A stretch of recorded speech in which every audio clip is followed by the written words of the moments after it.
seen doyen bi nekk di Vieux Ndiaye Sam TV est là il y a aussi Mediaset donc ñu ngi nuyu mbooloo ñu di rafetlu jotaay bi di ñaan yàlla aussi lii nga xamante ne commencé nañ ko léegi ñu si borom mooy ñu def si jàmm ak salaam donc kàddu yi du bëri parce que on a accusé un léger retard juste pour dire que ni tey on est là c'est la famille des collectivités éducatives ñoo daje fii di Cambérène muy association bi nga xamante ne muy ASS association des encadreurs de collectivités éducatives du Sénégal le président day naan président du Sénégal mu jur seul la région de Matam moo am lu cellule régionale donc fii ñu nekk muy la cellule régionale de Dakar am 7 secteurs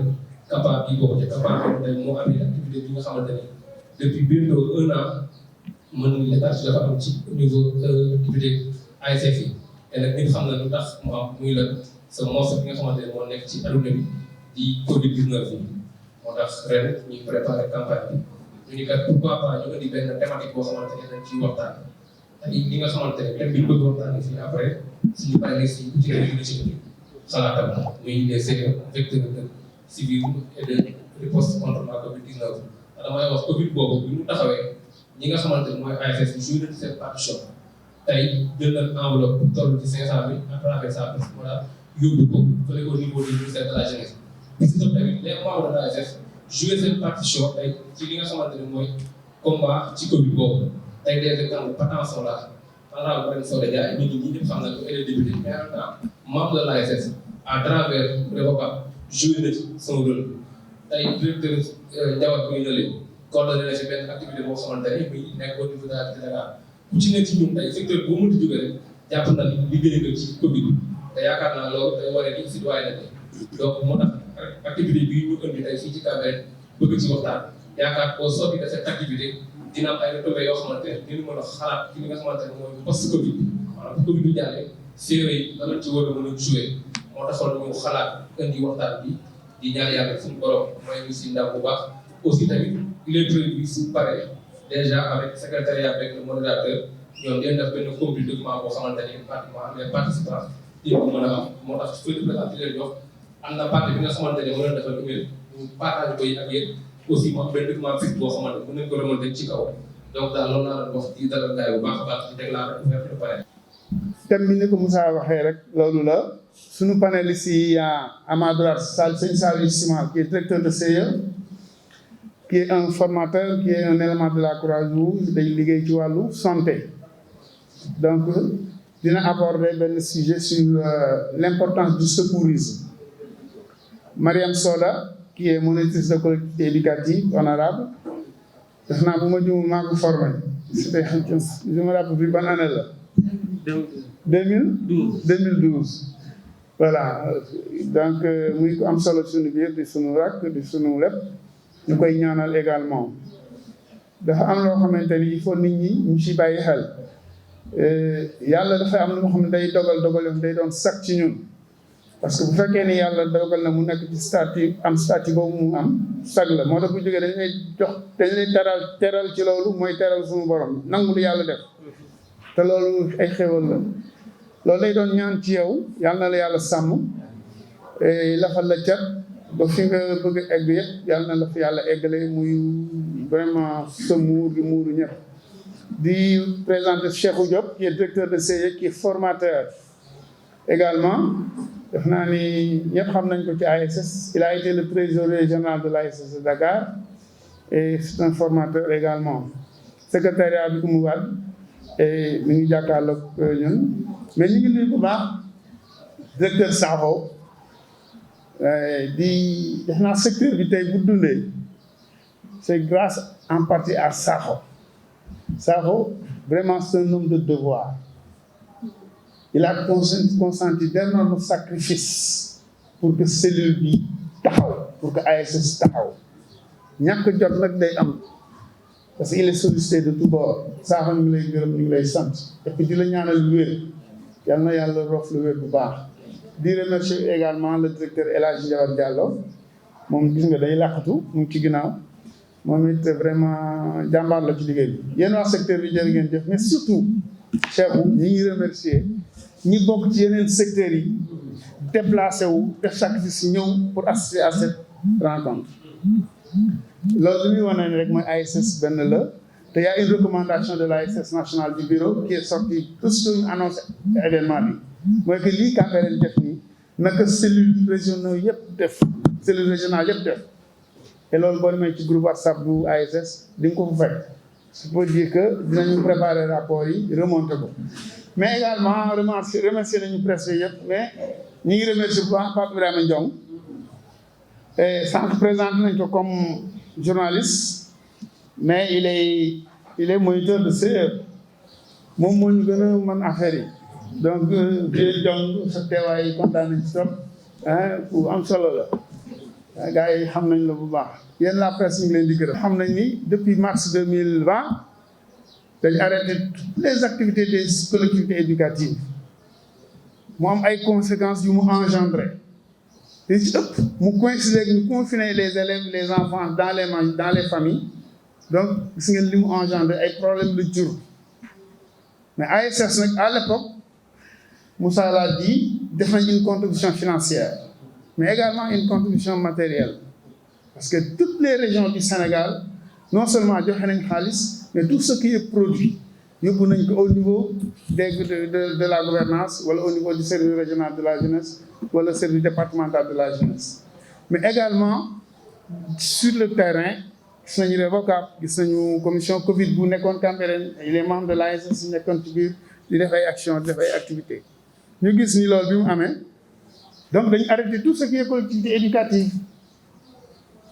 2021 moom assouplissement le président de la République def naa kuy suivre actualité Covid bi gis nga ni secteur yëpp les secteurs yi nga xam te ni secteur de croissance la ci dëkk bi ubbi nañu seen i redémarré waat nañu seen activité ba mu des collectivité éducative mais je pense que sous peu l'arrêté va sortir pour autoriser officiellement l'organisation des CIE. Maintenant ni sax d'une manière ou d'une autre commencé nañ ko parce qu'il y a une formation de moniteur bu amoon tout récemment au Stade de l'Amitié et demain inchallah à Cocobiche Amour il y aura la formation des formateurs des chefs de stage ce qui veut dire que collectivité éducative day démarrer cette année inchallah et pour cela il y a un thème boo xamante ni officiellement génnagul parce que mais c'est la proposition de bi commission ba validée mais pour mu valable il faut au moins que le ministre signe appose signature am ci lettre circulaire mais néanmoins ñun on peut anticiper par rapport à cela moo tax ñu jël tey jii thème bi di ko utiliser ce qu'on a remarqué mooy que ni défi bi on est confronté à un défi majeur c'est la problématique du civisme et de la citoyenneté te gis nga Covid bi dafa ñëw dafa gën a fésal y a eu ces comportements extraordinaires dans ce pays alors que ñun notre creuset c'est les collectivités éducatives il doit falloir que ñun ñu jël les devants xool comment exploiter suñu potentiel comment exploiter suñu compétence comment pour au moins contribuer ci riposte Covid bi et également renforcer ce que les CIE ont toujours fait ce que l'ASS a toujours fait c'est de revaloriser les activités qui nous poussent à être de bons citoyens d'avoir une citoyenneté agissante et fexe ba nga xamante ni émergence bi nga xamante ni moom la ñuy prôner partout dinañ ko mën a am donc voilà en fait yi nga xam ne moo gën a motiver l'organisation de ce panel je vais pas être long nañu xam ni collectivité éducative alternative la pour l'État du Sénégal pour régler ces problèmes de civisme et de citoyenneté mais également def link bi avec les risques Ndiaw Diallo me disait tout le temps que les collectivités éducatives est assimilées à des risques yi day am ci kër yi day am ci CI bi day am ci mbedd bi et fu mu amee risque d'accident il doit falloir que ñun qu'on soit outillés pour que ñu mën a jël def les premiers soins la conduite à tenir avant que les premiers secours di ñëw c'est la raison pour laquelle ñu gis ne secourisme bi importance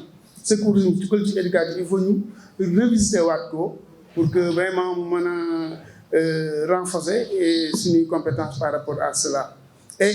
Madame Soda va développer un peu am na ci une certaine expertise ci riposte Covid bi les stratégies qui ont été mises en place dans ce pays adapté ko ci contexte bu ne rawatina nag collectivité éducative pour ñun gën a outillé wu parce que li ñuy xaar ci kanam nii le protocole sanitaire moo koy accompagner protocole sanitaire boobu lan moo ci nekk am na yu ñuy jot a wax donc il faut qu'on se prépare à cela te yéen ñun dañu war a encadrer ji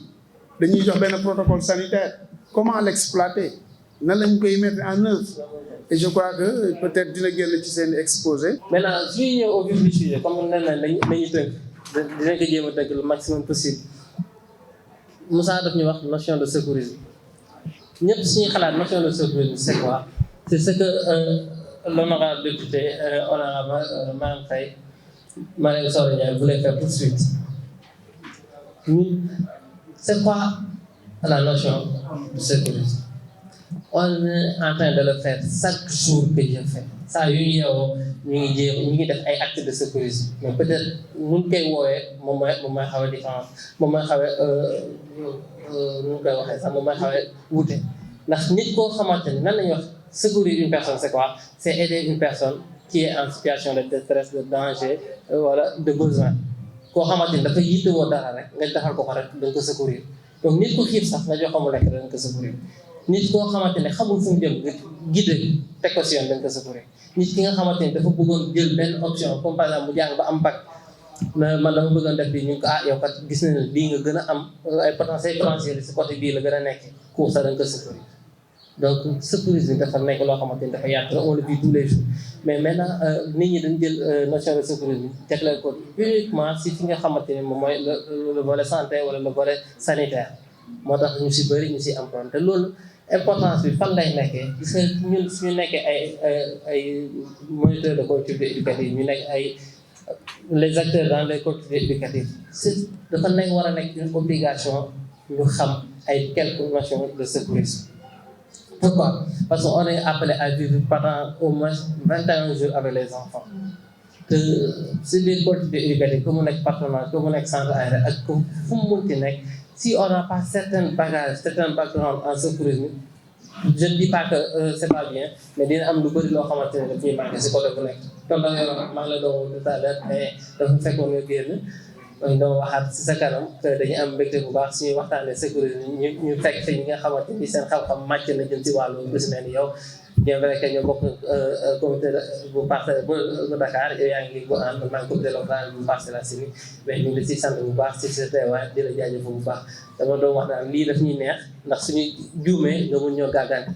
jërëjëf lan moo tax les éléments des collectivités éducatives ñu war a am notion secourisme mooy l'importance secourisme je donne un exemple tout à l'heure ba muy jug dama simile ba honorable su ma jug rek damay daan xëcc ma nu mu la neexee mu xëcc sama tànk des fois nit ki day bëgg secourir une personne ba pare far lor ko nit di nga bëgg jàppale nit ba pare far loraange moo si jugee mais du jàppale loolu moo war a gën a mën a tax doomu aadama bu nekk surtout les acteurs des collectivités éducatives ñu war a am certaines notions de sécurité ban moment lan war a agir naka lan war a agir ak ñun suñu temps d'action fan la yam il faut que ñu xam comme ni mu amee dans les collectivités éducatives avant pendant après noonu la amee tamit si sécurité kañ la ñuy agir suñu temps d'action fan la yam ñun ku ñuy jàppale fan la yam waruñu ko sax dépasser des fois da nga gis ñeen ñoo xamante ni dinañ jéem a def xëy na seen mën la ba romb li nga xamante ni moom lañ leen doon doye mais secouriste le secouriste day agir en temps d'action wala en temps d'accident en temps de victime naka la agir man si par exemple je suis modèle de collectivité éducative et que ma am yenn notion si secourisme je prends un exemple ñu nekk si terrain de football mu am benn xale bu nga xamante ni dafa gaañu par exemple nan laa war a mën a agir pour sauver xale yooyu ce sont des questions pratiques yoo xamante ni mënuñu ko développer mais dañuy joxe exemple rek pour nit ñi mën a xam la pour nit ñi comprendre importance du secourisme naka la si su fekkee da nekk si terrain le médecin par exemple wala l'infirmier bi nga xamante ni moo gère collectivité éducative il est un peu loin le temps que muy ñëw ñu war nañu def les premiers soins secouriste yi yëpp seen rôle c'est quoi c'est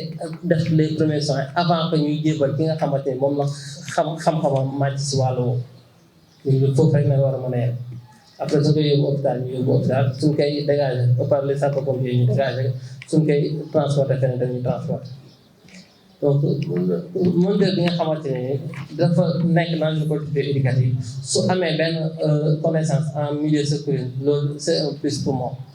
dans les toilettes les enfants sont confrontés à ça mën nañoo daanu seen bopp rek su boobaa lan lañu war a def est-ce que dañ koy jàpp daw ak moom te ñu xam ne à chaque fois nit koo xamante ni dafay commencé di perte deret fu mu munti nekk mooy boobu toj loxo du genre suy daw circulation sanguine bi day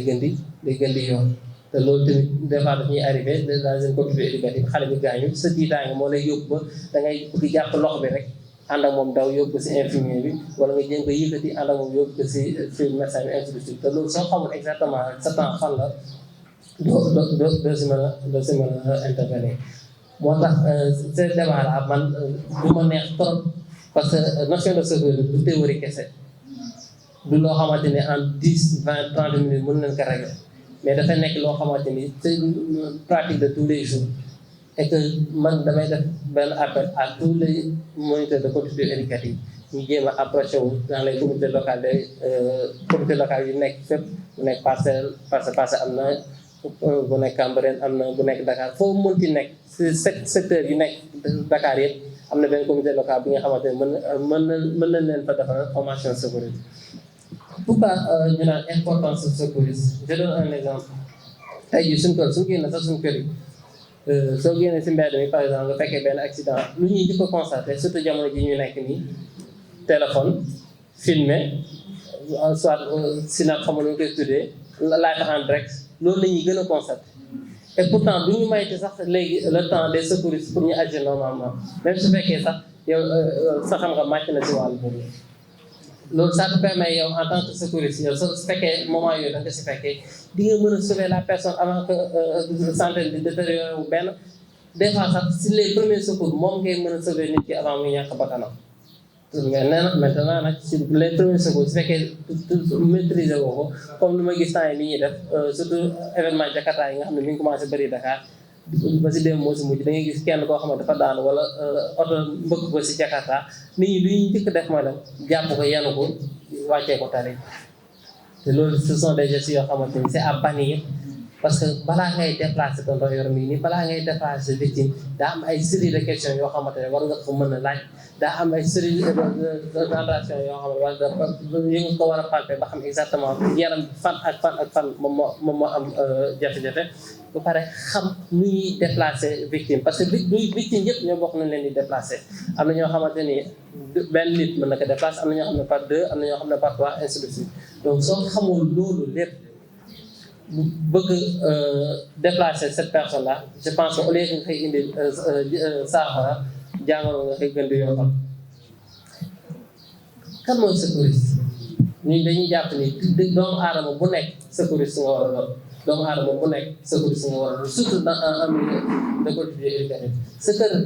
waxuma ne sax war na mën a ñàkk mais warul ñàkk mais au moins foofu en général su fa papa su fa xale nekkee rek mag dina fa nekk wala yeneen mag dina fa nekk dina la mën a jàppale mais suñu demee daal suñu fi nga xamante ne moom moo ñu boole moo ñu tënk ñun muy les collectivités éducatives suñu demee daal les collectivités éducatives en général benn moniteur pour 5 wala 2 moniteurs pour 20 surtout en colonie extérieure parce que nga demee ratio bi en kilifa yi day wàññeeku benn moniteur pour 10 enfants wala benn moniteur pour 8 enfants léegi imagine une seule personne entouré de 8 enfants wala 12 wala 20 ainsi de suite ñaar ñoom kenn koo xamante ni dafa am benn accident te le médecin il n'est pas là au moins ñu war ko defar les premiers secours comment on va faire su fekkee jànguñu suñu kër yi léeg-léeg ñu am fa xale boo xamante ni peut-être ay 2 ans 3 ans lay am mën na foog war na égaat ñu ngi koy génnee wala mu war na loo xamante sax du sax égaat mais mu jël benn bouchée boo xam ne moo ko ëpp doon ñu ngi koy génnee suñu ko jàngul mënuñu ko xam te pourtant ay pratiques yu yomb la yoo xamante ni kenn ku si nekk war nga si am sax benn notion xale bu war na lu ñu koy def jël ko tëral ko si say non damay bañ dugg si détail bala ñu koy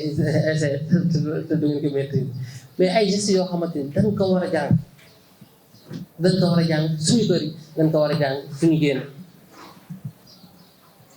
suñu ñëwee dans les collectivités éducatives lan moo ñu dal en général surtout ñi nga xamante ne dañuy def ronde des fois mën nga tey ay situation yoo xamante ne c'est tellement compliqué suñu kër yi gaz yi des fois mën na am ay fuite de gaz dan nañu war a comporter avec cette fuite de gaz su safara si tàkkee si wax cin bi sens comme que jigéen ñi léegi tant que sens du rosi su cin li jàppee wala su diwlin googu jàppee nan la ñuy def ba fay ko te kenn du si gaañ loolu suñ ko mënul desale jàng ko ba xam wax dëgg yàlla dinañ gën a am problème li wax temps bi dafa jot une minute dañuy tënk rek moo tax ma ne ay notion de sécurité ak importance sécurité pour ñu tënk ko si ay 10 day xaw a compliqué mais on va essayer de faire notre maximum pour ne pas génn si vif du sujet. Donc importance dans les collectivités éducatives dama jox benn anecdote bu ndaw rek di nga dem des fois dans une collectivité éducative nga nekk ko benn secouriste c'est un plus pour le médecin ñun à chaque fois suñu génnee à l'extérieur suñu amee surtout bus yi nga xam ne day xaw a bëri médecin mënut a nekk si bus yëpp wala su ngeen def ay visites yi nga xamante ni day xaw a chevauché ñii dem côté bi dem dans un premier temps ñii xaar ñii su ñëwee ñële dem soo amee benn infirmier que c'est day xaw a compliqué mais soo amee au moins benn secouriste boo xamante ni il est bien formé dina mën a relier ndax ñun en général saa yu demee collectivité éducative day am benn secouriste boo xamante ni moom mooy assister ki nga xamante ni mooy le médecin wala l'infirmier te loolu c'est un plus pour les moniteurs de collectivité éducative te accident yuy am yëpp dans les collectivités éducatives soo xoolee les secouristes en général ñoom ñooy jouer le premier rôle parce que ñu ñooy ñëw en amont def li ñu war a def rek ba xam ne médecin bi su ñëwee dootul sonn te loolu il faut que ñun ñëpp ñu daal di si bàyyi xel. bu ñu ñëwee tey ci thème bi muy les CIE vecteurs de civisme et de riposte contre Covid-19 jàpp naa ni thème bu am solo la thème bu nga xamante ne xëy na tey da ngeen ma jox seen yaatu ak seen générosité rek moo tax ngeen jox ma mais ku si nekk mënoon na développer thème bi ni mu waree parce que xëy na yéen a gën a mën a ñu ci mel ni directeurs yi ñu ci mel ni xaritu maire Mati Cheikh Diop moom xaritu sama yaay la xëy na ñoom ñoo doon sax gën a mën a habilité pour rek développer thème bi mais dañ ñu ko jébbalaat si suñu taxawaay bi ñu am dans la riposte contre Covid-19 et li ñu ko may mooy CIE parce que CIE ak lu mu mënti demee démarche inclusive la am démarche communautaire mooy waral ñuy déployer wu ci patronage yi ci camp de vacances yi ci gox yi gën a fasanti ko donc buñ ci amee ay résultats yoo xam ne tey mënuñu citer plateforme bu liggéey ci Covid-19 te cité woon ci waa Revacap donc loolu CIE am na lu bëri lu mu ci def parce que dama koy faral di wax ci bépp rencontre bu ñu naan dañu supprimer ministère de la jeunesse ma ne leen man d'accord ma parce que ministère de la jeunesse fonctionnaire ya fa ne ñun xam nañ leen bi ma siy joxe exemple rek muy Mumika su waroon ñëw ci stage ñëppay daw defar seen cahier tellement rigueur bi mu koy defee et cetera donc xëy na ñooñu seeni rôle de fonctionnaire moo leen permettre li leen war ñu def ko mais xëy na thème bi dinañ ko liggéey comme ni ci waree alors bu ñu jëlee libellé thème bi ñii ñaan yàlla ñu valider ko waaye man su ma sañoon dinaa ci def ay input bu ñu nee vecteur mooy képp kuy véhiculer daal su ma sañoon première remarque bi ñuy def du ñu nekk ay vecteur mais dañu nekk ay acteurs du civisme ñun ni ngi koy doxee mais tey naka lañ mën a influencer xale yi de manière positive ba ñoom itam ñu nekk ay acteurs du civisme xam nga mën nga yóbbu nit ki mën nga koy yóbbaale pendant 21 jours muy doxalee du civisme mais bu 21 jours yooyu jeexee naka lay taxawee par contre bu nekkee un acteur mooy quelqu'un qui joue un rôle essentiel dans une action donc tey collectivité bi jeex ak mu ñàkk jeex yëpp Covid bi jeex ak mu ñàkk jeex yëpp parce que lii bu Covid bi jeexee xëy na am na ay bonnes pratiques yu ñu am ak Covid bi man damay joxe sama exemple bi Covid bi ñëwee ba tey ak takku masque bi dama seetlu ne sojatuma lu bëri donc man je me dis et je me projette est-ce que sax bu Covid bi jeexee du ma continuer di takk sama masque en général chinois yi bu ñu ko doon def ngay taseeg ñoom ci aéroport yi dañu leen doon ree naan ñii moom foo leen gis ñi ngi ak seeni masque et cetera donc c'est de bonnes pratiques yoo xam ne au-delà de la Covid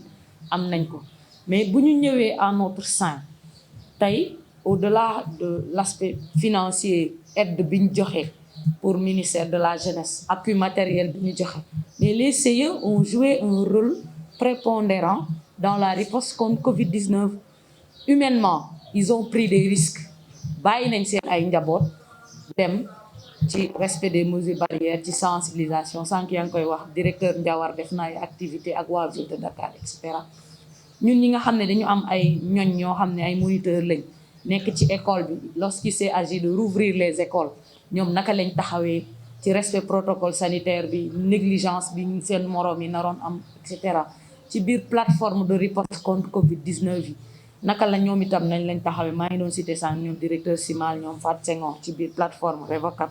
comité local de lutte donc je pense que ne thème bi ñun duñu ci ay gan vivre nañ ko et ku gis CIE nu muy tëggee nuñ koy tëggee c'est un milieu où vraiment li ñuy le maître mot c'est la sécurité des enfants et xam naa ne bu ñu ubbee waxtaan bi dina am ay idées yu am solo yoo xam ne dina fi génne CIE tey ñun en tant que moniteur en tant que éducateur spécialisé pour le bien-être de l'enfant pour l'éducation populaire am na ay avantages yoo xamante ne CIE dinañu ko mën a may c'est un milieu fermé boo xam ne ñun fa la ñuy nekk pour ñi nga xam ne dañuy def hôtel ak patronage et cetera dinañ mën a am une vue sur les enfants xëy na activité yépp yu nga xam ne nan nañ ko def mu tàmbalee ci activités yi ñuy tàmbalee ba si ñuy jeexalee classe de chant yeeg activité technique manuelle yi activité spécifique yi baignade yeeg yépp dinañ ko mën a jël en compte si suñu ay taxawaay ba maître mot muy riposte contre Covid-19 muy ñu naka la ñuy def ba nekk ay acteurs du civisme loolu itam dina fa génn si biir collectivité éducative tamit duñu dem te amuñu ay médecins waa kër docteur donc je pense que ni ñooñu itam ay éléments clés lañ dans le cadre de la sensibilisation comme niñ koy faral di defee forum yi causerie yi nañ leen di jox ay plage yoo nga xamante ne ñoom dinañ mën a ñëw parce que léegi xale yëpp xam nañ lan mooy Covid-19 mesures barrières yi naka lañ koy respecter maintenant naka la ñu mën a def ba favoriser les bonnes pratiques waruñu ko jàppee rek des mesures barrières mais dafa war a nekk des mesures intelligentes yoo nga xamante ne xale bi au-delà bu collectivité bi jeexee war na ko mën a am raxasu ba set takk sa masque def dandante comme il se doit mais day fekk itam ñun moniteurs yi nga xam ne ñoo leen nar a jiite ñu taxawee taxawaay boobu mënuñu ne xale bi da ngay takk masque ñu jël masque takk ko menton donc loolu dina baax tamit ci biir secteur yi ñu def ay formation yu bëri si Covid-19 bi je sais que ne ñu bëri xam nañ wàllante bi comment il se doit ñu naka lay manifester woo et cetera leneen li itam mooy war nañ ko fësal war nañ ko laaj waa ministère de la jeunesse comme circulaire bi génnagul xamuñu yan élément de contexte la ñuy kii yan lan la ñuy xaar ci moniteur de collectivité éducative mais c'est dans une démarche de proactivité moo waral ñuy saluer cette activité là mooy protocole sanitaire bi tey naka la war a mën a demee bi enseignants yi waree démarrer gisoon nañ mettre nañ en place benn protocole sanitaire ñun tey collectivité éducative dinañ laaj ban protocole sanitaire la ñuy def est-ce que baignade dina am est-ce que ñun hôtel yi ñuy nekk ñun kese ñoo fa war a nekk est-ce que dañuy vacciner wu balaa ñuy war a mën a dem donc je pense que ni yooyu c'est des réflexions yoo xam ne peut-être war nañ ko mën a am bu fekkente ne defaguñ ko en gros daal loolu laa gis ne loo xamante ne war nañ ko mën a jëfee ci biir collectivité éducative yi xëy na dinañ wut ay chansons ay hymnes de la campagne ak yooyu mais j'en suis sûre que seetlu bi nga xam ne moniteur am na ko su si góorgóorluwee tuuti rek dinañ ci mën a am solution mais man fi may tiit mooy est-ce que tey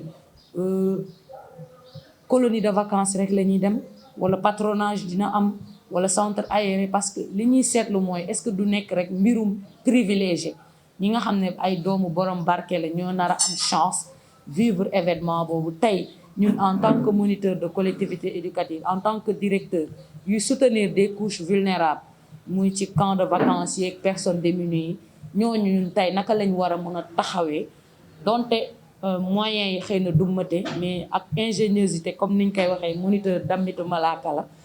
dara jafewul si moom je pense que ni couches yooyu itam war nañ leen gën a mën a privilégier si riposte bi beneen bi itam Serigne Saliou Cima sànq wax na ko mu ne moom thème biñ ko jox c'est trop technique je pense que tey war nañ dépasser fu ñu naan nañ koy def ci formation baax na torop mais formation continue boobu noonu dafa war a am dans les secteurs tey Serigne Saliou Cima am na xarañte boo xam ne am na crédibilité boo xam ne bu nee tey damay ñëw secteur CAPA ma def benn week-end sur le secourisme ñi mu intéressé dinañ ñëw et je pense que ne c'est des points yoo xam ne moniteur bi war na ko mun a am bu waree dem colonie ñu ne la par exemple def nga secourisme mun nga natation mun nga way et cetera mu nekk un grille buy permettre nga mun a ñu mën la jël ci collectivité éducative bi wala ñu mën la jël ci colonie bi c'est des choses yoo xam ne dina motiver moniteurs yi ba ñu mën a sawar formation yooyu nga xam ne en général dañ koy ñàkkal fay. Je pense que c'est des choses essentielles yoo xam ne war nañ ko mën a am war nañ mën a itam gën a ubbeeku si ay structures yu mel ni ay SAMU ñu mën ñu jàppale si mbirum secourisme ak yooyu comme ñoom ils sont les personnes habilitées ñu mën ko xam parce que dañu jëm foo xam ne notre cœur de métier se modernise et waruñu rester en reste. donc man ma doon wax tey ci citoyenneté civisme damay wax ñaar rek dama naan civisme respect la institution loi code valeur tout ce qui est matériel et immatériel tout ce qui est valeur matérielle et immatérielle da nga ko war a respecter. Citoyenneté nag c'est plus un comportement un engagement à contribuer au développement de sa société. Par rapport au protocole sanitaire, je pense qu'un protocole sanitaire des protocoles sanitaires ont été soumis au ministère. Il est évident qu'on ne pourra plus avoir le protocole sanitaire comme lors de la première vague. Parce qu'il y a une évolution, même bon, on a levé les mesures restrictives. Le couvre-feu et l'état d'urgence, voilà, sanitaire. Ça veut dire que donc on aura forcément un protocole allégé. Mais par contre, ce que l'IBAS a suggéré doit être important. Puis d'abord, au moins vacciné. Au moins. Puis d'abord, au moins seul masque. Maintenant, ce que disait tantôt l'honorable Mariam Sordon, moi, que de manière intelligente, au-delà des gestes barrières, c'est en fait le comportement du citoyen que il faut dire parce que yow li nga laal yëpp xamoo lan nga takk sa masque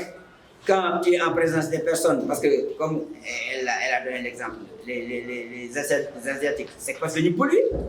Dakar a connu des pics de pollution année yëpp pratiquement donc nous war nañ commencer am culture takk masque naturellement et normalement mais par civisme par citoyenneté la nit war a takkee masque par rapport à la Covid doo ko takk parce que da nga ragal dee doo ko takk parce que dañu ko imposer doo ko takk parce que da nga koy takk parce que da ngay xalaat yow responsable bi nga am ci nekk à l'origine de feebaru keneen de manière consciente ou inconsciente. Un vieux artiste disait, c'est un vieux, il disait aux jeunes quoi, à vos âges, soo leen takkul masque c'est comme si vous êtes des criminels. Boobu ñu ngi woon première vague. Ñun à notre âge bu ñu takkulee masque c'est comme si on a des comportements suicidaires mag mu takkul masque dafa mel ni fait suicider. Maintenant le gros problème est qu'il faut expliquer peut-être aux jeunes mooy la notion de groupe. Nous dañ nekk société bi nga xam ni ñuy gisee groupe ak ñeneen ñi bokkul. Tant que man Libaas Cheikhou Diop Sakho et cetera ñoo nekk on ne considère pas qu'on est en groupe. Alors que bu ñu yeggee fenn bi on est même en famille on peut se retrouver en groupe. Mais culture boobu il faut ñu koy installer ndànk-ndànk comment avoir des réflexes par rapport parce que Covid moo am tey mais il faut ñu anticiper si d'autres yu war a mun a ñëw et que ces comportements là si on parvient à les stabiliser et avoir un comportement naturel et normal à se l'approprier beneen lu fi fa ëllëg ci biir naturellement dañ koy contenir. Je crois qu'avant ñu candidat war nañu d'abord xool lan qu'est-ce qu'on est en train de faire qu'est-ce qu'on a fait parce que dans beaucoup de structures ñu ngi casse ay droits mais c'est un devoir si les devanciers avaient fait ce qu'ils sont en train de faire je crois que ñoom ñu fa nekk ñun war nañu xoolaat suñu bopp xoolaat lan la war a def avant ñu casse dara ñu xool lan lañ qu'est-ce qu'on a produit nañu xoolaat suñu bopp pare qu'est-ce qu'on doit faire qu'est-ce que nous avons fait. Il faut wax problème sanitaire protocole sanitaire bu ñuy dem colonie de vacances je crois que dafa touché loo xam ne bi ce sera très compliqué selon elle lan nga xalaat moo mën a nekk protocole sanitaire sérieux parce que xam naa ne moom bu école bi foiré na waaw école moom amatul protocole sanitaire mais en milieu sérieux lan moo war a mën nekk protocole sanitaire ndax am ci benn xalaat. Di rafetlu également Simal xëy na peut-être une question mais contribution la parce que mooy ni que secourisme bu ñu ko waxee théorie nii rek ñu mën comprendre il faut pratique sur le terrain donc kàddu yooyu daal la amoon lu may wax tuuti par rapport à la question pour tënk rek quoi merci. jote na ak li nga xam ne mooy Covid bi est-ce que am na lien est-ce que virus bi mën na jógee ci ndox wala keneen loolu ñoom techniciens ñoom ñoo ci wax ci ñoom la ñu xaar ci ñoom. beneen bi ñu wax aussi affaire test bi ak vaccin bi man daal li may proposé mooy vaccin moom ku mu neex na nga vacciné ku ñu forcé kenn pour mu vacciné bi benn ñaari moom test bi moom c'est obligatoire le test doit être obligatoire maanaam ngay dem ñu seet sa yaram am nga ko wala amoo ko loolu. pour man civisme bi ci mag ñi la war a njëkk ba pare soo ko wàcc ci xale yi parce que mënoo dem def formation bi liñ la fa jàngal pour nga ñëw appliquer ko ci xale yi fekk na yow ci sa jëmbu boppam sa yar des na sa formation des na kon ci côté boobu man damay ñaax encore une fois ñu taxaw ci insister ci bu baax a baax am na aussi tamit moo bu ma retenir muy wàllu nawle ak jomm pour man affaire bi da ngay jomm ba pare parce que mën nga jomm dara foo mën ci dem da nga koy yóbbaale mais boo nee nawle di nga dem fenn boo fa gisu sa nawle li nga jommoon def di nga ko fa def affaire bi jomm la ba pare saa nga gis say nawle wala nga ñàkk gis say nawle da ngay jommal sa bopp lenn loo xamante ni da ngay topp loolu boo ko defee mu nekk ci yow rek yaakaar naa ne moom ngay incarné ci xale yi parce que li nekk ci yow rek bu dee dafa nekk lu dëgg rek booy yar moom ngay def ci xale bi te après mu ngi gis ci xale bi donc bëgg naa daal man ci côté boobu ñu insister bu baax a baax notion civisme bi ak citoyenneté bi que ne xale yi dinañ ko gis école mais du doy parce que dafa nekk thème boo xam ne actualité la à chaque fois day ñëw donc damay bëgg ñu insister ci encore une fois surtout nag ci mag ñi ba pare ba soo ko neex déjà comme ndox yi du problème donc parfois virus bi mën na fa bañ a nekk et en général ñu gis ni coronavirus dafa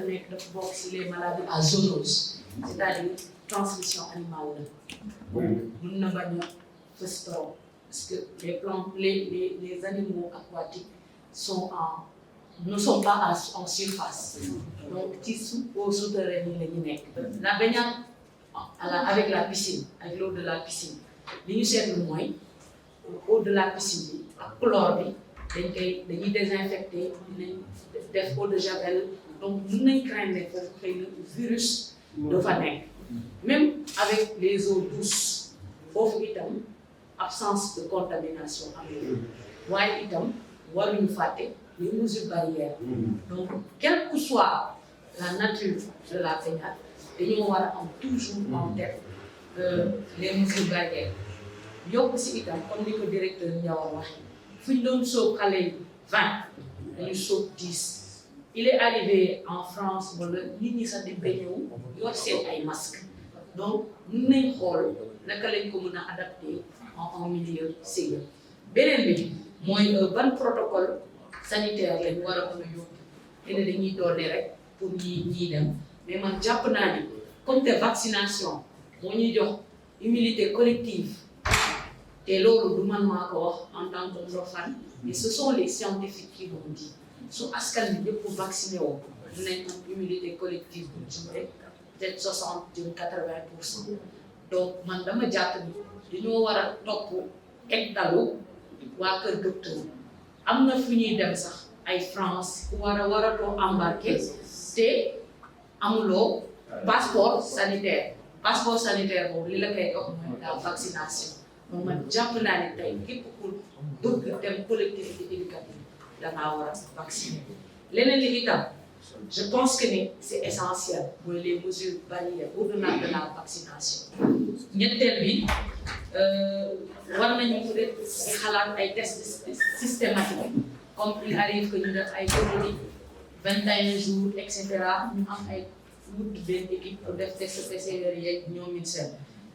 ñu prévoir aussi si suñu dispositif ay chambre d'isolement boo nga xamante ne suñu seetluwee ne loolu am na xale yi kat ñu jël leen isoler leen pas botti leen mais de manière ñu leen di suivre xool lan lay nar a joxe lavage systématique des mains man jàpp naa ne lu war a am la war nañ itam dans le protocole sanitaire ñu am un guide contre la Covid-19 ou bien un guide de riposte contre la Covid-19 pour les enfants comme xale yi ñoom image yi ñoo leen ci gën a intéressé mais itam si mag yi moniteur bi quelle conduite à tenir soo nekkee ci période wala nga jànkonteel xale boo xam ne dafay présenter ay signes comme ni ko Simal waxee naka nga war a mën a wax ak médecin bi naka nga war a mën a def ba doo boddi kenn.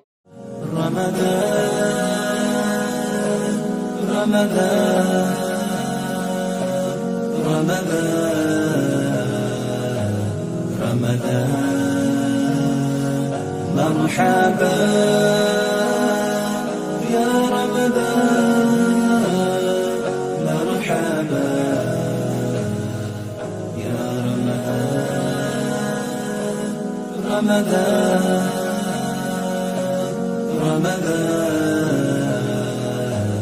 رمضان مرحبا يا رمضان